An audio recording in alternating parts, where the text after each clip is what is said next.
Hello everyone.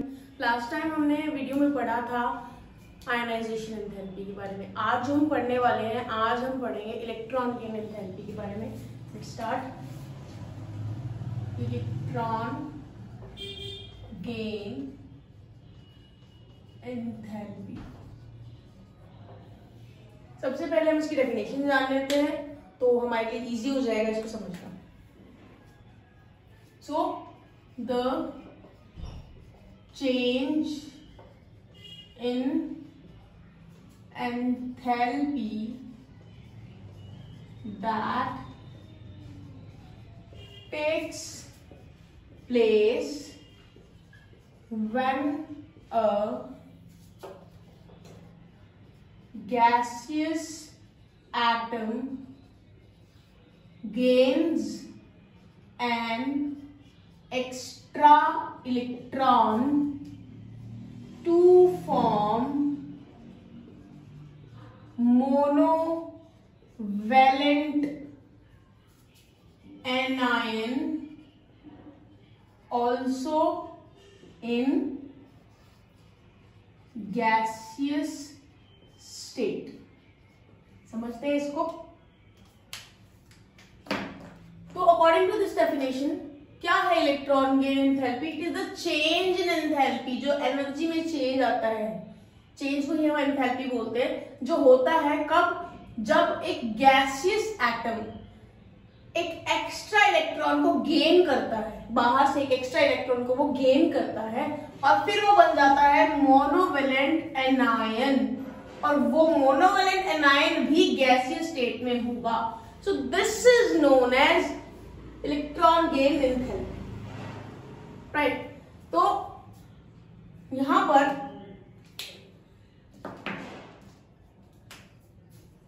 Energy released, energy is released. कब होती है energy release? In the attraction when the atoms gains an electron। So जब भी एक electron एक एटम की तरफ अट्रैक्ट होता है और उसको गेन कर लेता है तो जो एनर्जी होती है वो रिलीज होती है, and that's why electron gain enthalpy is negative. क्योंकि एनर्जी रिलीज हो रही है, एक पर्टिकुलर एटम की एनर्जी कम हो रही है, इसीलिए वो नेगेटिव होगी, right. Now one point more which I want to tell you here is greater the ease with which an atom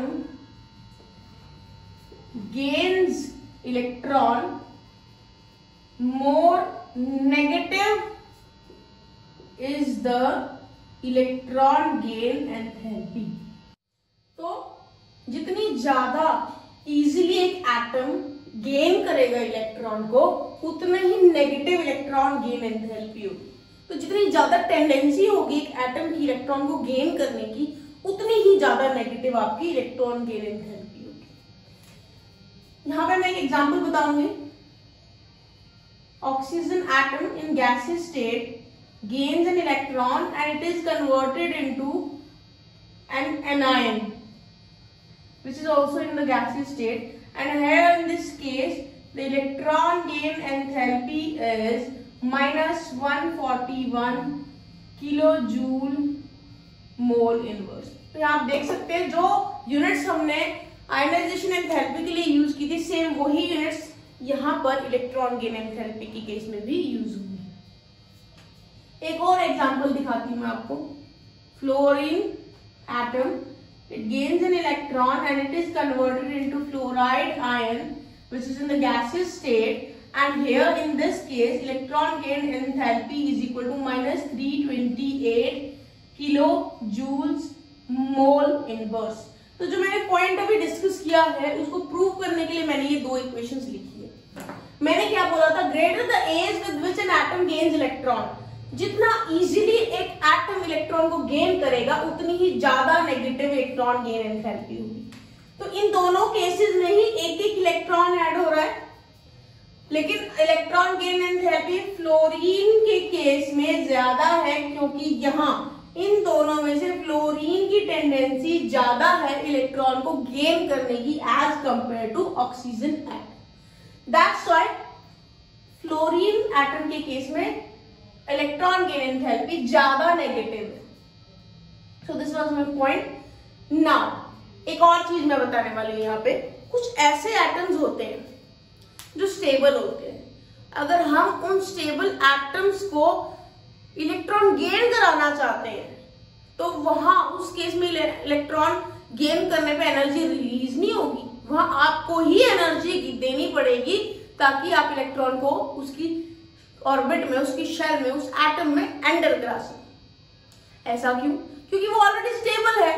अगर इलेक्ट्रॉन को आप उसकी तरफ भेजोगे उसमें ऐड करने के लिए तो रिपल्शंस क्रिएट होंगी, तो उन रिपल्शंस को ओवरकम करने के लिए आपको ही एनर्जी देनी पड़ेगी उस एटम में इलेक्ट्रॉन को ऐड करने के लिए। और उस केस में इलेक्ट्रॉन गेन एंथैल्पी नेगेटिव नहीं होगी, पॉजिटिव होगी, क्योंकि एनर्जी रिलीज नहीं हो रही है उस केस में, गेन हो रही है। मैं आपको एग्जांपल बताती हूँ। लाइक नियॉन, हमें पता है it has a stable configuration.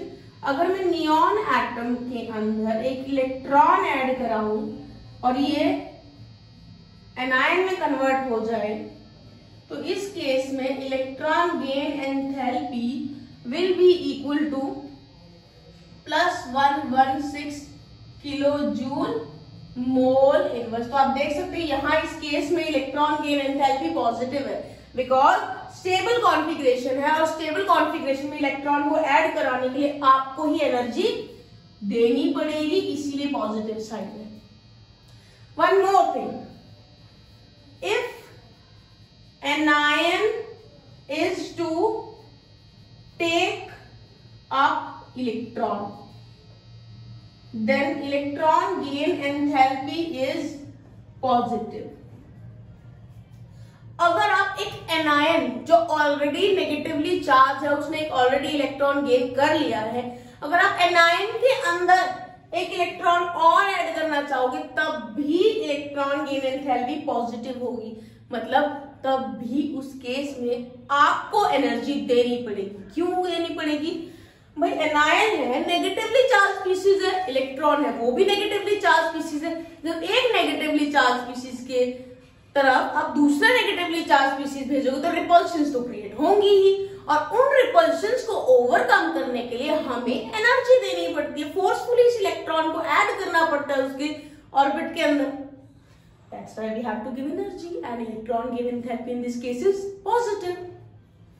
So, इसमें भी मैं आपको एग्जांपल दूंगी। O नेगेटिव जो यहां बना था, that will take up the electron and will be converted into O2 negative, and in this case, electron gain enthalpy is equal to +780 kilojoules mole inverse. So this will be the example which you can easily understand, क्योंकि मैंने पहले भी oxygen का example लिया था जिसमें मैंने oxygen atom को O नेगेटिव एनायन में कन्वर्ट किया था, तो उसी को मैंने यहाँ लिया, तो आप उसको कंपेयर कर सकते हो easily. So this was about the electron gain enthalpy, but still there are a few topics which we have to discuss.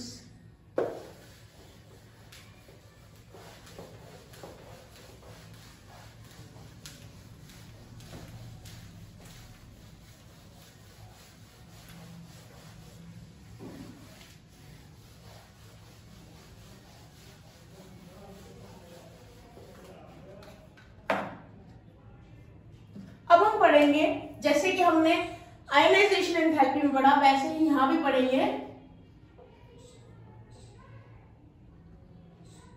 Successive electron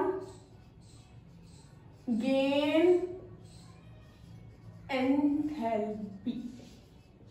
और इसको समझने में आपको ज्यादा टाइम नहीं लगेगा क्योंकि मैं ऑलरेडी आपको बता चुकी हूं, बताया था, जस्ट अभी मैं आपको बस रिमाइंड कराऊंगी।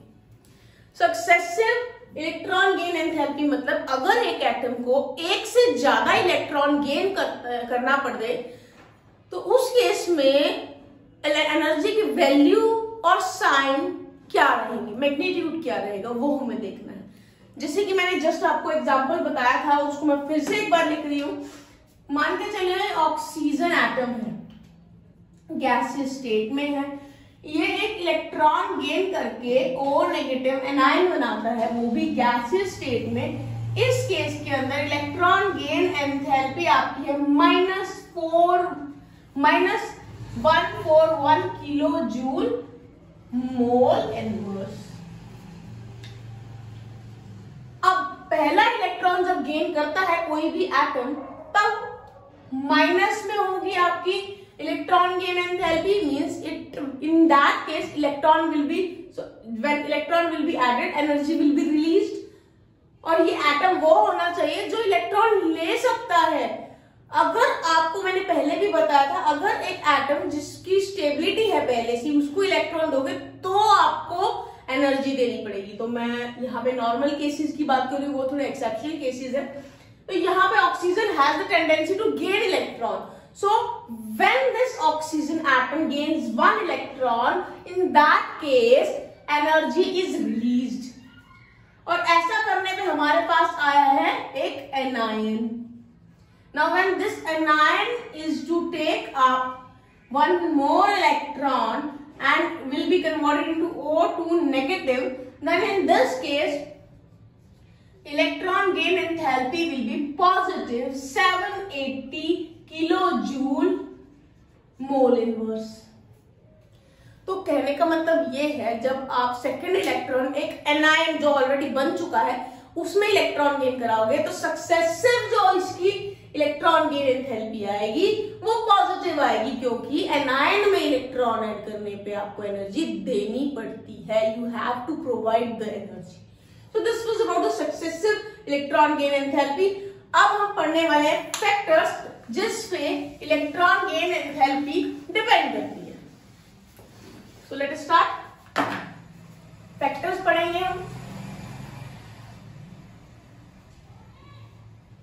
सबसे पहला फैक्टर जो हमने पढ़ना है वो है एटॉमिक साइज।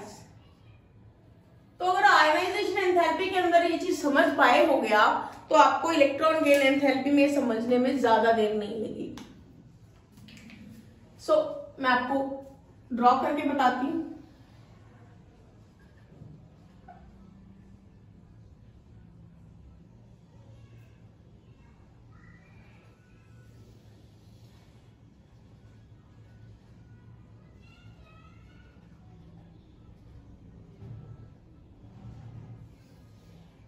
यहां मैं आपके सामने दो एटम्स बनाऊंगी और हम कंपैरिजन उसी में कर लेंगे।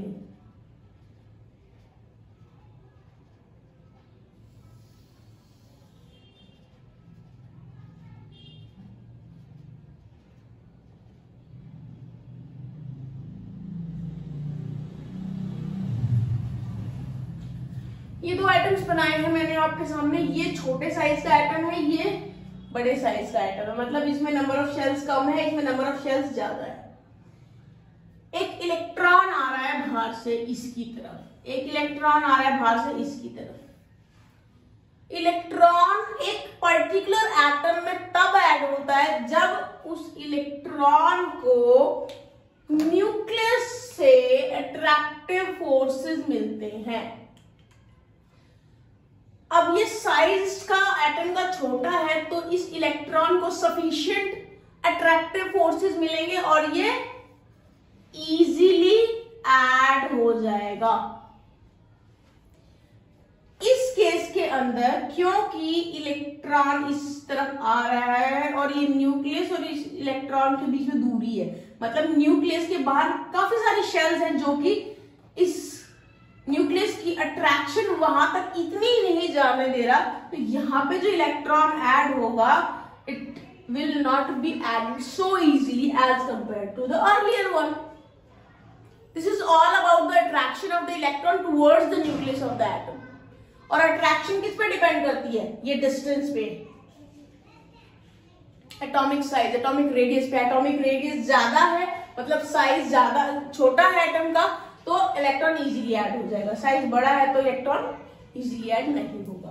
तो एटॉमिक साइज के बारे में अगर हम बात करें तो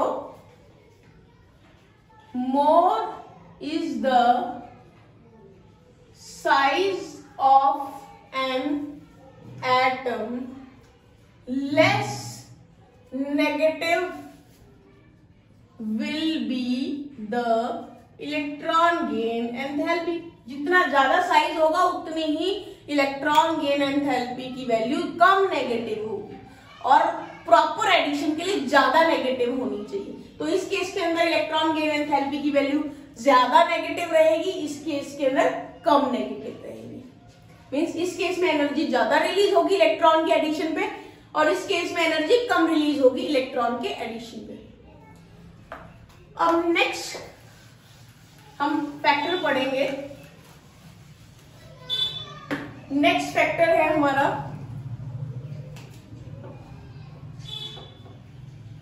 nuclear charge. Nuclear charge is also related to atomic size. Atomic size जितना छोटा होगा न्यूक्लियर चार्ज उतना हाई होगा, और उतना ही इजीली इलेक्ट्रॉन ऐड हो पाएगा, और उतनी ही नेगेटिव इलेक्ट्रॉन गेन एंथैल्पी होगी। मैं क्या कह रही हूं आप जरा समझिए। More the nuclear charge, more negative will be the electron gain enthalpy। जितना ज्यादा न्यूक्लियर चार्ज उतनी ज्यादा नेगेटिव इलेक्ट्रॉन गेन एंथैल्पी, क्योंकि न्यूक्लियर चार्ज ज्यादा होगा तो फटाफट से इलेक्ट्रॉन को ऐड कर लेगा, और जितना जल्दी इलेक्ट्रॉन को ऐड करेगा उतनी ही ज्यादा एनर्जी रिलीज होगी। और ये किस पे डिपेंड करता है? साइज ऑफ एटम पे। साइज छोटा होगा तो न्यूक्लियर चार्ज ज्यादा होगा, साइज कम ज्यादा बड़ा होगा एटम का तो न्यूक्लियर चार्ज कम होगा। नाउ थर्ड पॉइंट मैं आपको बताता हूं। Third point is again about the symmetry.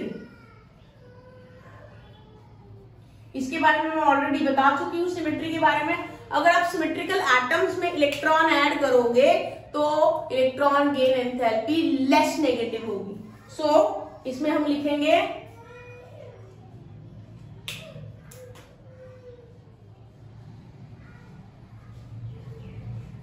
Symmetrical configuration which is present in atoms hinders the addition of electron in its shell। अगर सिमेट्रिकल कॉन्फ़िगरेशन है एटम्स के अंदर तो वो हिंडर करेगी, रोकेगी इलेक्ट्रॉन को ऐड करने के लिए। For this we have to provide energy to overcome the repulsions and hence electron gain enthalpy is positive or less negative। तो क्यों हिंड्रेंस हो रही है? रिपल्शंस हो रही है, इस वजह से हिंड्रेंस हो रही है। तो उन रिपल्शंस को ओवरकम करने के लिए हमें एनर्जी प्रोवाइड करनी पड़ेगी, और हम एनर्जी प्रोवाइड करते हैं तो इलेक्ट्रॉन गेन एंथैल्पी या तो पॉजिटिव होगी या लेस नेगेटिव होगी। सो this was the factor symmetry. So these were the few factors which we have discussed about the electron gain enthalpy। अब ट्रेंड्स बताऊंगी मैं इसमें। ट्रेंड्स जो फॉलो होते हैं इलेक्ट्रॉन गेन एंथैल्पी के केस में, ये नई हेडिंग है। सबसे पहला पॉइंट इसमें, halogens have the maximum negative electron gain enthalpy. क्या है इसका मतलब? आपको मैं बता दूं, along a period size of the atom decreases, right? Size of the atom decrease होता चला जाएगा, इट मींस न्यूक्लियर चार्ज बढ़ जाएगा। न्यूक्लियर चार्ज बढ़ने से electron gain enthalpy more negative होगी, ये मैं आपको बता चुकी हूं। तो एक पीरियड में सबसे एंड में होता है नोबल गैसेस, उनकी हम बात ही नहीं करेंगे क्योंकि वो तो स्टेबल है, सिमेट्रिकल उनकी कॉन्फ़िगरेशन है। जस्ट उस नोबल गैस 18 ग्रुप से पहले आता है 17 ग्रुप, जिसमें होते हैं halogens. So along a period, halogens has the maximum negative electron gain enthalpy. So ये मैंने लिखा है। इसके अकॉर्डिंगली मैंने आपको ट्रेंड भी बता दिया है कि along a period, electron gain enthalpy increases, negative electron gain enthalpy increases because the size of atom decreases and hence the nuclear charge also increases. तो इलेक्ट्रॉन को ऐड करना इजी हो जाता है। दूसरा ट्रेंड समझेंगे हम यहाँ पे। दूसरा ट्रेंड है आपका noble gases have positive electron gain enthalpy, और ये मैं आपको ऑलरेडी बता चुकी हूँ क्योंकि उनकी सिमेट्रिकल कॉन्फ़िगरेशन होती है, और सिमेट्रिकल कॉन्फ़िगरेशन में जब आप इलेक्ट्रॉन को ऐड करते हो then you have to provide the energy so that forces of repulsion between the electrons can be overcome. तो उस केस में पॉजिटिव इलेक्ट्रॉन गेन एंथैल्पी होगी। मैंने आपको ट्रेंड तो बता दिया अलोंग अ पीरियड में, डाउन द ग्रुप भी आपको बता देती हूँ। Down the group size of the atom increases because the shell is added on. उससे क्या होगा?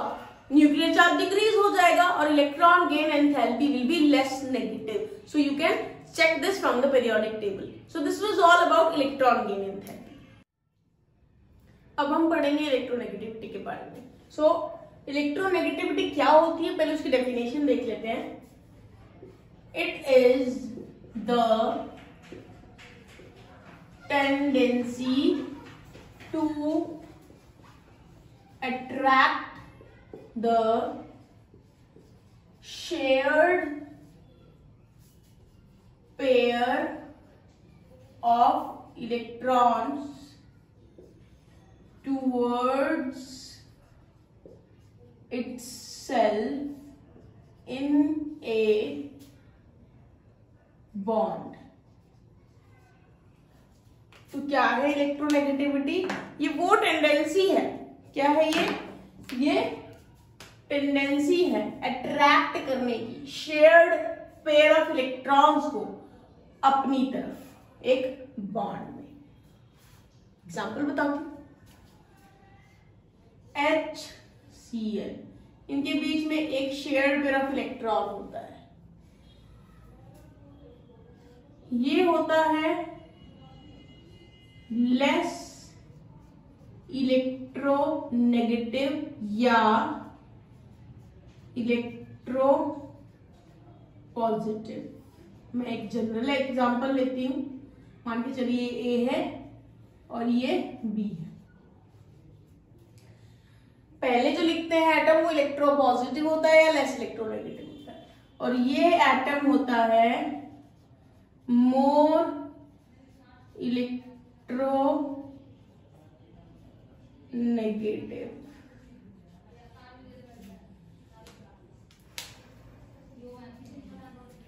जो ज्यादा इलेक्ट्रोनेगेटिव एलिमेंट होता है वो शेयर्ड पेयर ऑफ इलेक्ट्रॉन्स को जरा सा अपनी तरफ अट्रैक्ट कर लेता है। तो इसी टेंडेंसी को, जिसमें एक atom shared pair of electron को अपनी तरफ अट्रैक्ट कर ले, वो होती है टेंडेंसी इलेक्ट्रोनेगेटिविटी। तो this is about the electronegativity. अब इसके कुछ पॉइंट्स और पढ़ लेते हैं, कुछ important points regarding electronegativity. It is not a measurable quantity. ये एक मेजरेबल क्वांटिटी नहीं है। जैसे कि इलेक्ट्रॉन गेन एंथैल्पी और आयोनाइजेशन एंथैल्पी की हमने वैल्यूज भी दी थी, यूनिट्स भी दी थी। तो इस केस में इलेक्ट्रोनेगेटिविटी जो है वो मेजरेबल क्वांटिटी नहीं है। It is relative in nature, relative है नेचर में। हो सकता है कि एक बॉन्ड में एक एटम ज्यादा इलेक्ट्रोनेगेटिव हो सकता है वो किसी और बॉन्ड में किसी और एटम के साथ वो कम इलेक्ट्रोनेगेटिव हो जाए, तो इसलिए इसको सिर्फ रिलेटिव कर सकते हैं, हम रिलेट कर सकते हैं खाली। नेक्स्ट पॉइंट, इसकी कोई यूनिट्स नहीं होती। जब ये मेजरेबल क्वांटिटी ही नहीं है तो इसकी यूनिट्स कहां से होगी, यूनिट्स भी नहीं है। Next point, no constant values. जैसे कि मैंने कहा ये रिलेटिव है, सिर्फ रिलेशनशिप है इसका, तो इस वजह से इसकी वैल्यू फिक्स्ड नहीं है। नेक्स्ट पॉइंट है depends upon nature of the atom. ये एटम के नेचर पे डिपेंड करता है जिसके साथ एक दूसरा एटम जुड़ा होता है।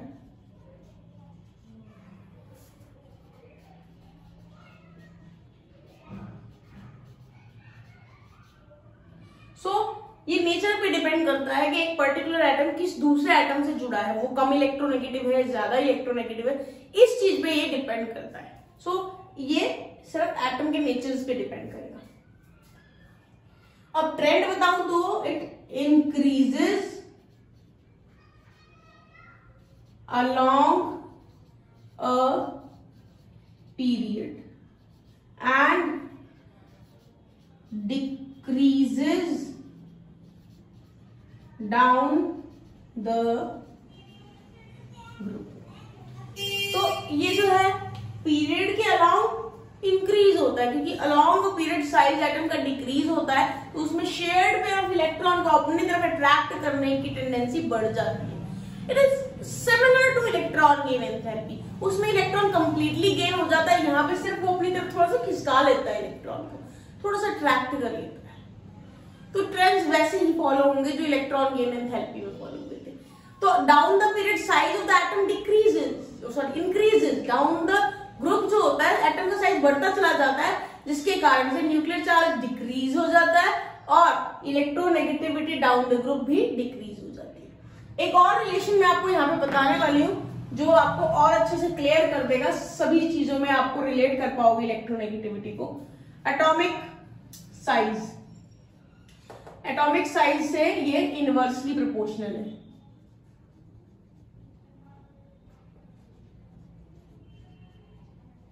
जितना ज्यादा एटॉमिक साइज होगा उतनी कम इलेक्ट्रोनेगेटिविटी होगी और उतना ही ज्यादा फिर मेटेलिक कैरेक्टर होगा। और क्योंकि एटॉमिक साइज बढ़ने से इलेक्ट्रोनेगेटिविटी घटती है, तो हम कह सकते हैं नॉन मेटेलिक कैरेक्टर भी डिक्रीज होगा। तो एटॉमिक साइज से इनवर्सली प्रोपोर्शनल है इलेक्ट्रोनेगेटिविटी, और अगर इलेक्ट्रोनेगेटिविटी कम है तो मेटेलिक कैरेक्टर ज्यादा होगा, और मेटेलिक कैरेक्टर ज्यादा है तो नॉन मेटेलिक कैरेक्टर कम होगा। तो आप देख सकते हो इलेक्ट्रोनेगेटिविटी और नॉन मेटेलिक कैरेक्टर जो है वो डायरेक्टली प्रोपोर्शनल है। तो ये रिलेशनशिप से आपको बाकी चीजें क्लियर हो जाएंगी। सो this was about the electronegativity. अब हम पढ़ेंगे ट्रेंड्स के बारे में जो फॉलो होते हैं, जो अब तक हमने पढ़े हैं, electron gain enthalpy, ionisation enthalpy, atomic sizes, ये जो भी चीजें हमने पढ़ी हैं उनके ट्रेंड्स, इन फिजिकल प्रॉपर्टीज के ट्रेंड्स पढ़ेंगे वो। सो देखते हैं। सबसे पहले आयोनाइजेशन एंथैल्पी, फिर हम पढ़ेंगे नेगेटिव इलेक्ट्रॉन गेन एंथैल्पी, फिर हम पढ़ेंगे एटॉमिक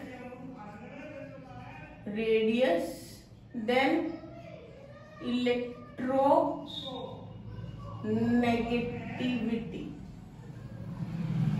पढ़ते हैं।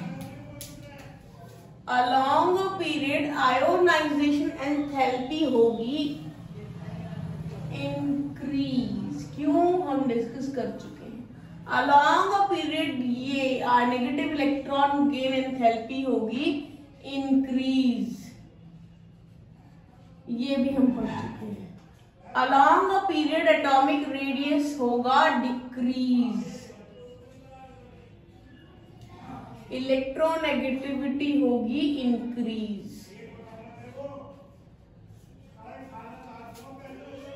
Down the group ionization enthalpy होगी decrease, down the group negative electron gain enthalpy भी होगी decrease. Atomic radius down the group होगा increase and electronegativity down the group होगी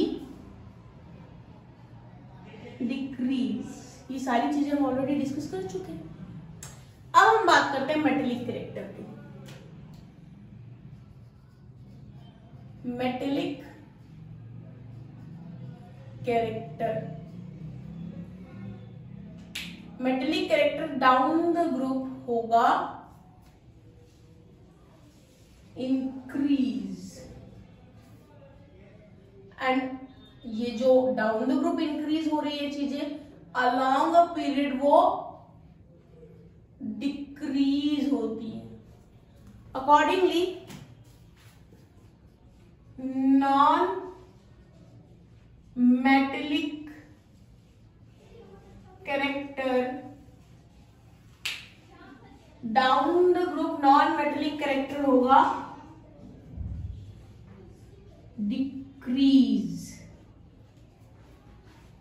एंड अलोंग अ पीरियड ये होगा increase.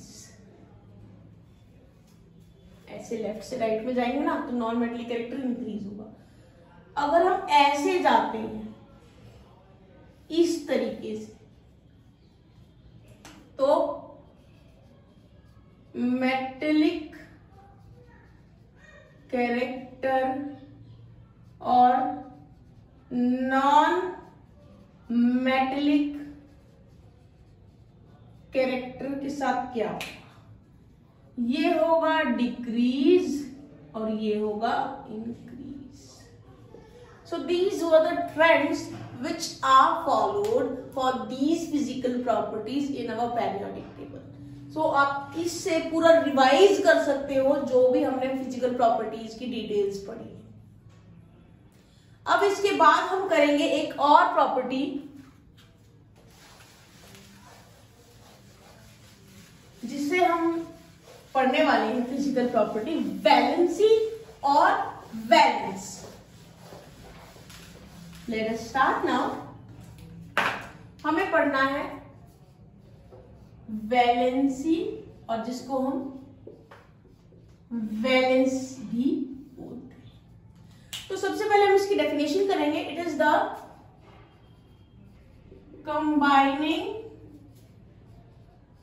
Capacity of an element which is linked to the number of electrons present in the valence shell, जिसको हम outer most shell भी बोलते हैं। And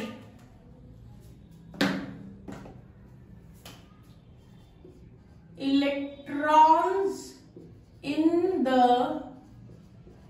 outer most shell मतलब valence shell are called valence electrons. मतलब valency क्या है, वो कंबाइनिंग कैपेसिटी है एलिमेंट की, वो किस तरह से कंबाइन करता है, कितने इलेक्ट्रॉन्स उसके कॉम्बिनेशन में इन्वॉल्व होते हैं और वो किससे लिंक्ड है, वो लिंक्ड है वैलेंस शेल में प्रेजेंट इलेक्ट्रॉन से। और वैलेंस शेल में प्रेजेंट इलेक्ट्रॉन्स को हम क्या बोलेंगे, उनको हम बोलेंगे वैलेंस इलेक्ट्रॉन्स। अब डिस्कस करते हैं कि किसके क्या वैलेंस इलेक्ट्रॉन्स होते हैं। सबसे पहले जो वैलेंसी होती है, मतलब कि वैलेंस इलेक्ट्रॉन्स होते हैं इन रिप्रेजेंटेटिव एलिमेंट्स, मतलब S और P ब्लॉक के एलिमेंट्स की मैं बात कर रही हूं।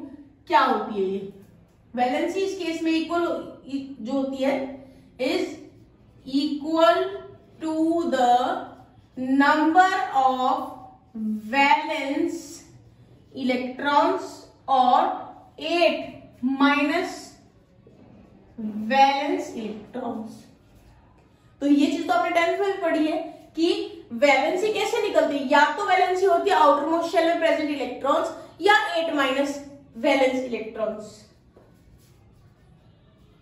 विच एवर इज स्मॉल, जो भी नंबर छोटा होगा वो। दूसरी चीज, ये तो मैंने रिप्रेजेंटेटिव एलिमेंट्स की बात की। In D and F block elements variable oxidation state is shown by the elements of this group। मतलब पहले तो मैं आपको बता दूं ऑक्सीडेशन स्टेट क्या है। ऑक्सीडेशन स्टेट क्या है ये? It is used for valency. Valency के लिए ही एक नई टर्म यूज होती है, ऑक्सीडेशन स्टेट भी टर्म वैलेंसी के लिए यूज की जाती है। तो डी एंड एफ ब्लॉक के elements variable oxidation state show करते हैं उसके elements. So D and F block elements show variable oxidation state. Now क्यों शो करते हैं? because what happens in this inner D and F orbitals also participate in chemical bonding। मतलब उसमें chemical bonding में अंदर वाले डी और F orbitals भी यूज होते हैं, तो वेरिएबल ऑक्सीडेशन स्टेट शो करते ही है। नाउ अब हम पढ़ेंगे trends of valency in periodic table. तो सबसे पहले हम पढ़ने वाले हैं पीरियड्स में। पीरियड्स में आपको बता दूं एक एक इलेक्ट्रॉन ऐड होता है। तो पहले क्या होता है? Valency increases from 1 to 4। पहले 1 से 4 तक वैलेंसी इंक्रीज होगी एंड देन डिक्रीजेस टू 0। 0 किसकी वैलेंसी होती है? 18 ग्रुप एलिमेंट्स नोबल गैसेस के। सेकेंड पॉइंट, सेकेंड ट्रेंड है ग्रुप में। ग्रुप में सेम वैलेंसी होती है क्योंकि वैलेंस इलेक्ट्रॉन ग्रुप में सेम होते हैं। तो पीरियड्स में ही थोड़ा चेंज आता है क्योंकि एक एक इलेक्ट्रॉन ऐड होता है, तो एक एक इलेक्ट्रॉन के ऐड होने से 1 by 1 4 तक वैलेंसी पहले इंक्रीज होगी, फिर उसके बाद इलेक्ट्रॉन के ऐड होने से डिक्रीज हो जाएगी वैलेंसी। पहले 1 2 3 4 and then it will decrease up to 0. So this was about the valence or valency.